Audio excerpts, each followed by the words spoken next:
Do primitivo ao moderno, o homem evoluiu numa espiral. Voltava sempre ao mesmo ponto, porém num patamar mais alto. Na sua primeira volta ficou ereto. Depois, sapiens, aos poucos foi descobrindo regularidade.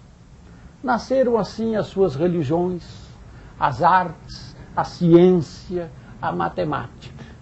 Mas aos poucos ele percebeu que, apesar do mundo ter ficado menos imprevisível, a ordem não era suficiente para explicar tudo. Ora, é uma bem comportada equação matemática que se caotiza. Ora, é um fenômeno físico, químico, biológico, costumeiramente tratado como caótico, que emerge dele uma certa ordem. O homem teve que reaprender a sua leitura. E assim surgiram, simultaneamente, a matemática moderna e a moderna arte.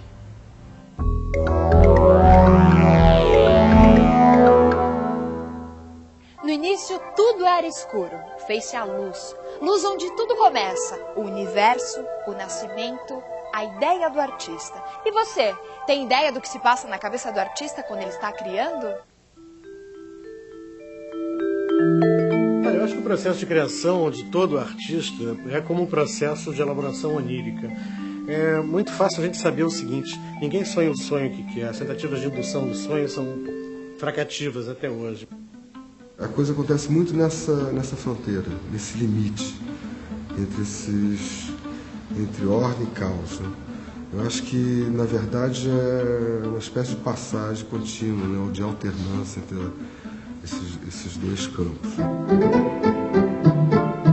Eu acho que as melhores ideias que a gente tem é quando tem essa vagância, assim, um pouco antes de dormir, um pouco antes de acordar,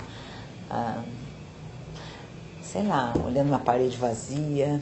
Eu acho que o que me interessa, assim, individualmente, em relação à arte, é exatamente esse momento que a ideia passa pela primeira vez na tua cabeça e completamente informe, completamente... né?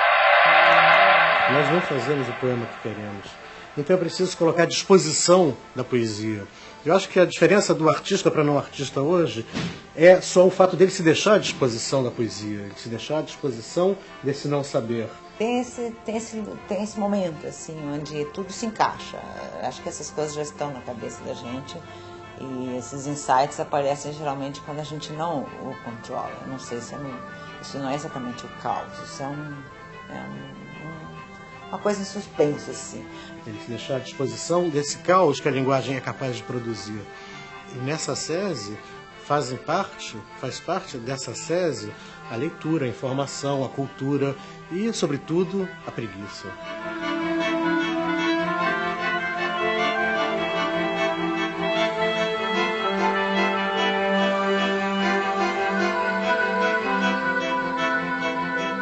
A descoberta do caos na ciência deve-se ao matemático Henri Poincaré. Em 1887, o rei Oscar II da Suécia propôs um prêmio a quem respondesse à pergunta: seria o sistema solar estável? Poincaré, usando ferramentas modernas, ganhou o prêmio ao demonstrar que sim, o sistema solar é estável. Porém, depois de publicado o trabalho, Poincaré notou um erro em seus cálculos. Da maneira como estava, o sistema não seria mais estável. Aquele erro provocava uma pequena modificação na posição dos planetas, que levaria a um outro resultado, caótico. Foi mais ou menos assim que Poincaré descobriu o caos. Uma equação bem simples, como x² menos 1, possui um comportamento regular. Para entender isso, pense em um número entre 0 e 1 e acrescente a equação. Pegue o resultado e coloque novamente na mesma equação, e assim por diante. Esse gráfico demonstra um comportamento regular, periódico. Já outra equação, igualmente simples como 2x² menos 1, pode revelar um comportamento diferente. Observamos algo que parece aleatório. Este outro comportamento não é regular, mas sim caótico. Com esse último resultado, a estabilidade demonstrada por Poincaré ia por água abaixo. As leis da física, na maioria dos casos, prevêem como que os sistemas devem evoluir. Então a gente tem uma regra clara que diria como que o sistema evolui no tempo. Se ele está assim hoje, como que ele vai estar no minuto seguinte, na hora seguinte, no dia de amanhã. Então como que é possível que um sistema que tem um comportamento imprevisível, e os sistemas caóticos são aqueles que continuam tendo um comportamento imprevisível, possam ter uma regra por trás? Esses sistemas têm uma particularidade.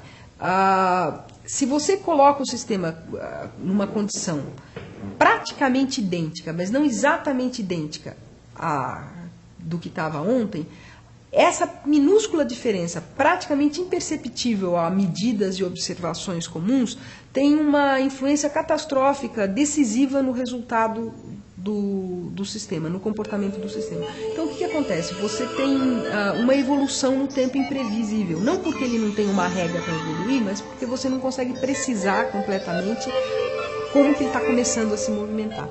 Quer dizer, se eu reproduzo uma experiência aqui, coloco um determinado pêndulo, uma determinada característica aqui, uma borboleta bate as asas lá, a minúscula influência que o vento, causado as modificações nas condições atmosféricas causadas por esse movimento da borboleta, vai acabar tendo um efeito drástico no movimento do meu corpo.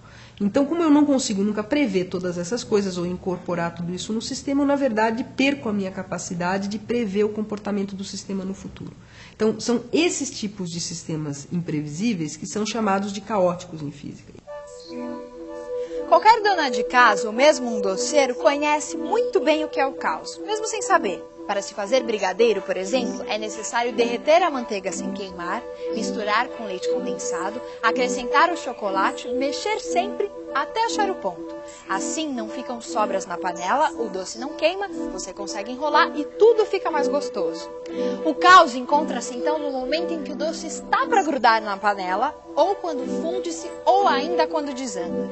Somente um bom doceiro sabe repetir o procedimento para se fazer o doce, mas nem isso garante que ele seja sempre bom. Uma mínima alteração pode dar um resultado bem diferente. Cozinhar também é uma arte e um bom exemplo de caos. Um bom exemplo de artista que reuniu perfeitamente no seu trabalho o caos e a ordem é Hélio Oiticica. Metódico, extremamente organizado, criou no ambiente de ordem do seu ateliê obras que romperam definitivamente com a maneira de fazer arte do seu tempo, os anos 60. Buscou inspiração nas escolas de samba e instaurou a ideia de caos na arte brasileira ao abandonar o quadro e partir para a criação de obras pouco convencionais, onde o espectador era a própria obra de arte. Hélio Oiticica começou pintando quadros como estes, geométricos, geralmente com apenas duas cores. Suas inquietações o levaram à procura do que ele chamou de grande labirinto, ideia poética que serviu como ponto de partida para o abandono do quadro. Oiticica saltou para o espaço e o tempo ao criar tendas, estandartes, bandeiras e capas, obras de arte que só existem a partir do seu uso pelo público, como os parangolés. Foi exatamente nesse lugar, o Pátio do MAM, Museu de Arte Moderna aqui no Rio de Janeiro, que na década de 60, Hélio Oiticica chocou o mundo das artes com a apresentação dos seus parangolés.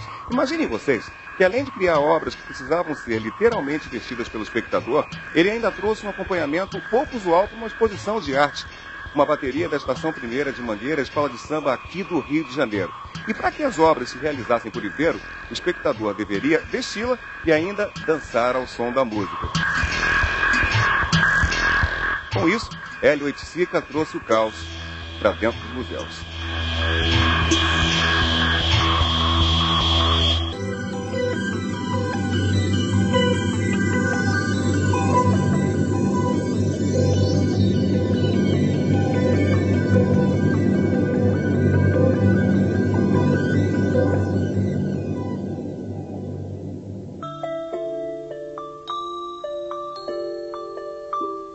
Eu queria fazer algo que começou a pulsar dentro de mim, exprimir essa pulsação.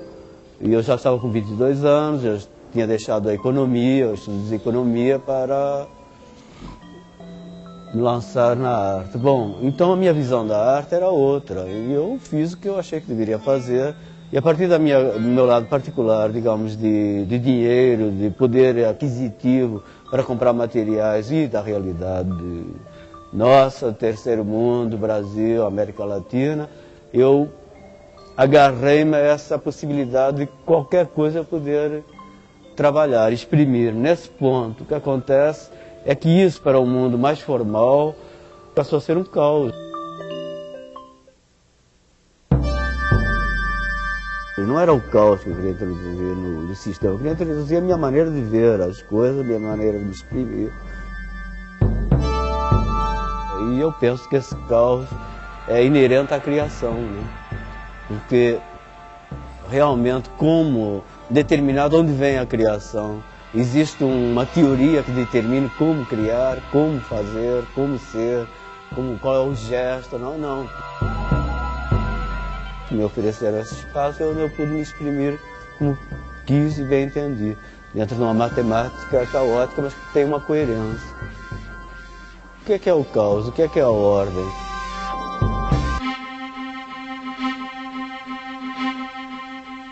Olhando para estes quadros, podemos ter a impressão de estar diante de uma representação caótica. São obras abstratas de Antônio Bandeira. Nessas composições, a intuição, na maioria dos casos, prevalece sobre a razão.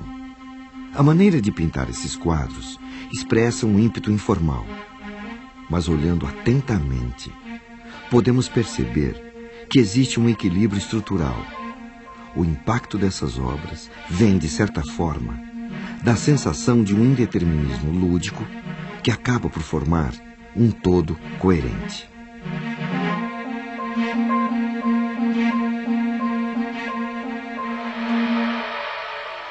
Esse movimento artístico ficou conhecido como abstracionismo. Era uma das novas formas de expressão do modernismo e tinha duas principais ramificações. O abstracionismo geométrico, diretamente ligado à razão matemática, e o abstracionismo informal, em que o artista parte de sua expressão sensível e intuitiva.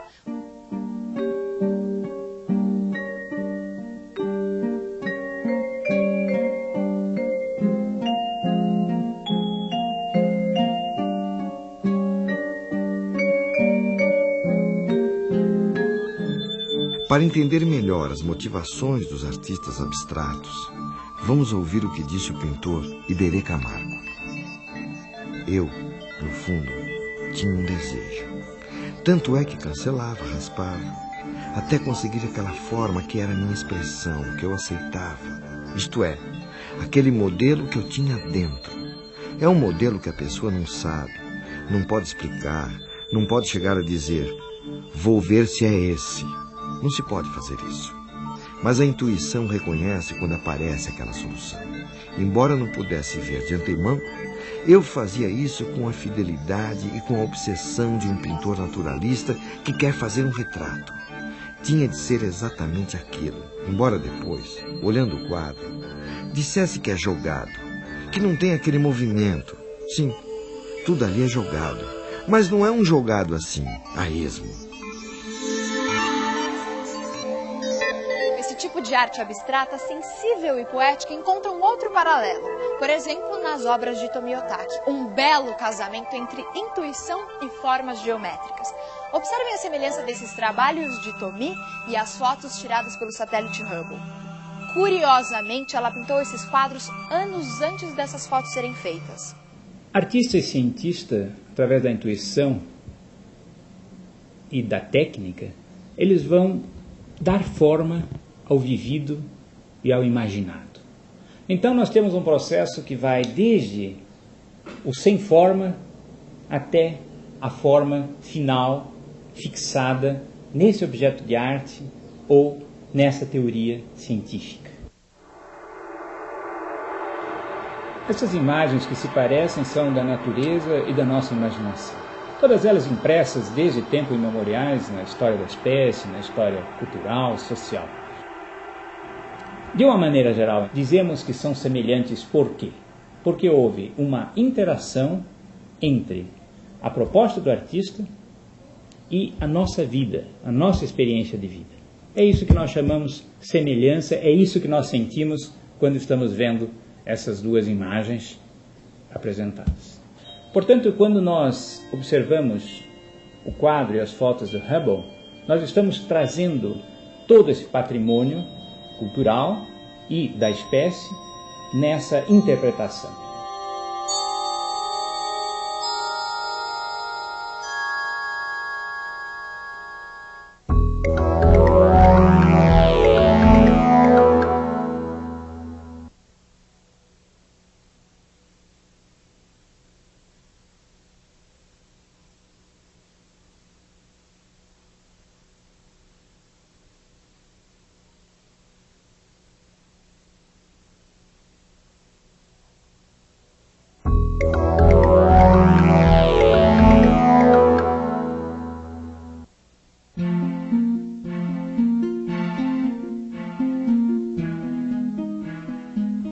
O trabalho do retratista é arte.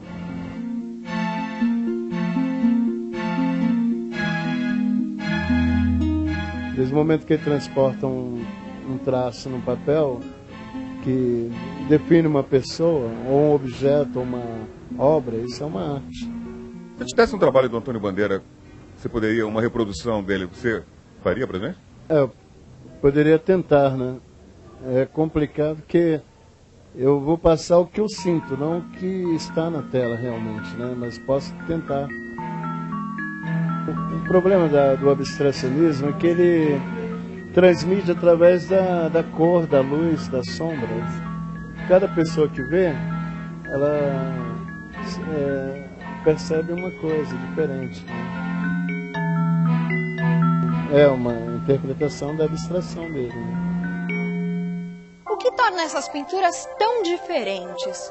O que faz com que uma obra de arte pareça ter mais força que outra? Comparando essas duas obras, notamos que em ambas as formas e cores foram criadas livre e espontaneamente. Mas toda obra de arte expressa as realidades interiores e visões particulares de quem as criou.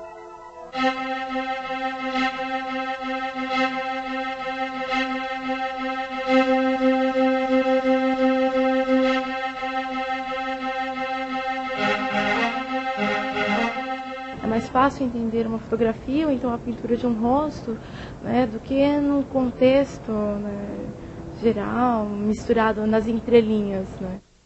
O público ainda aceita mais a arte figurativa, por quê? Porque ela facilita a associação, né? Ou seja, você olha para a figura de uma pessoa, você sabe que é uma pessoa.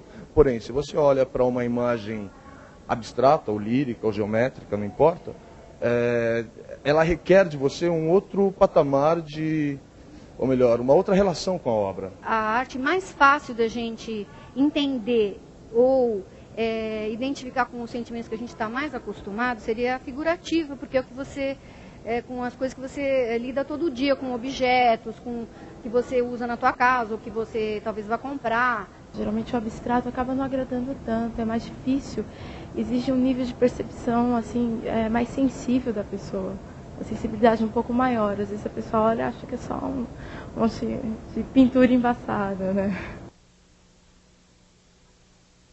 A preferência do gosto pelas obras figurativas e realistas é bastante natural. Todo mundo gosta de ver em quadros aquilo que é agradável ver na natureza.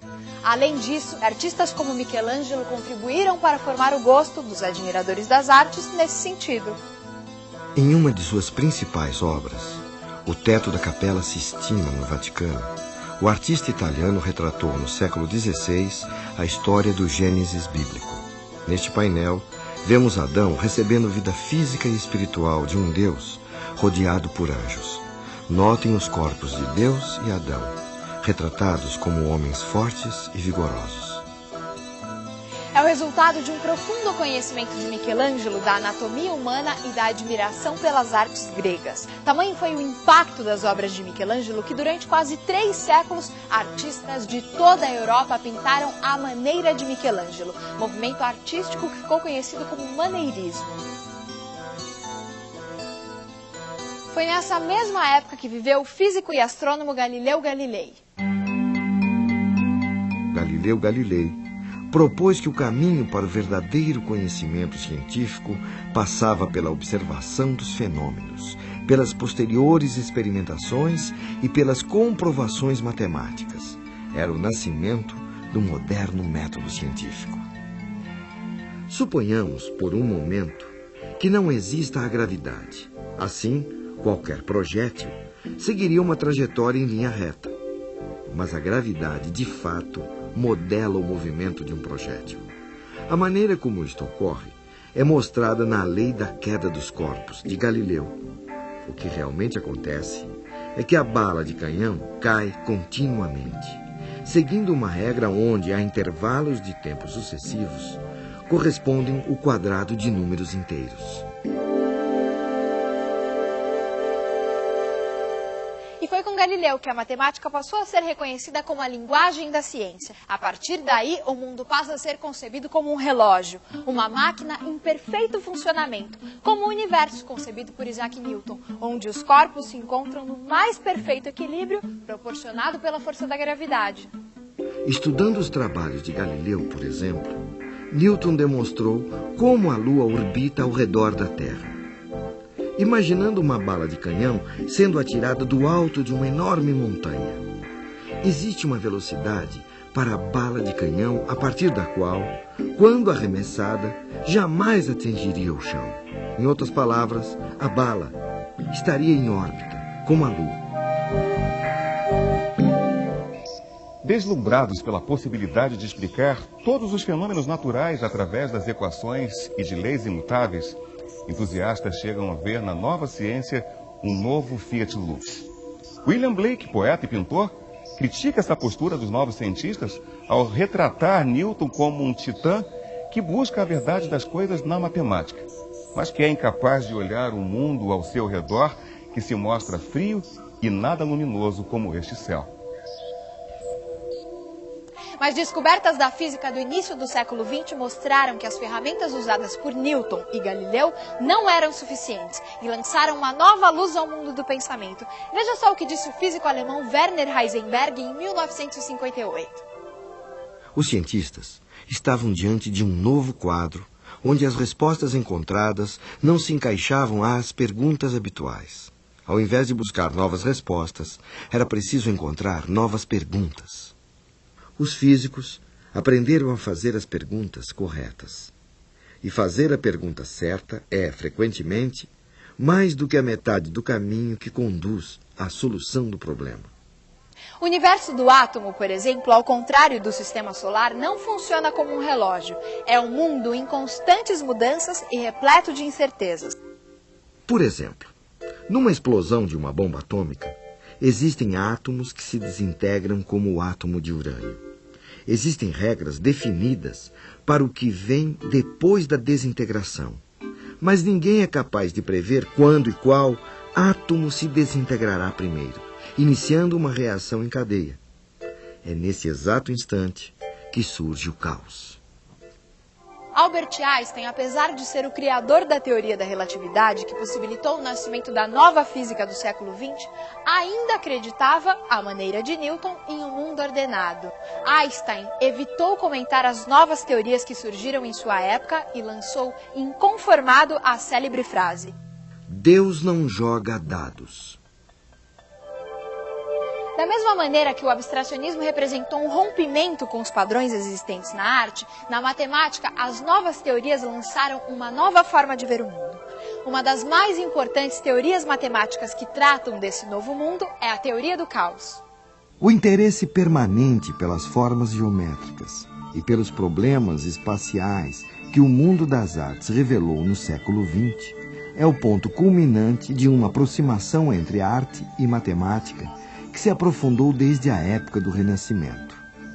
Para o físico e crítico de arte, Mário Schember, há um paralelismo notável entre o surto das tendências abstracionistas na arte do início do século passado e a reformulação abstrata da matemática contemporânea. O emprego de estruturas probabilísticas e efeitos do acaso são, desde então, características fundamentais da arte e ciência. Dificilmente hoje um matemático, cientista ou mesmo um artista abre mão de uma análise sobre o caos. Muitas vezes ele vem com a sua equação matemática complicada, outras é no belo e leve bater de asas de uma borboleta. São aspectos da natureza que o cientista e o artista não podem abrir mão. tiveram que desenvolver novos instrumentos e reaprenderam a ler o caos, a ordem, o caos.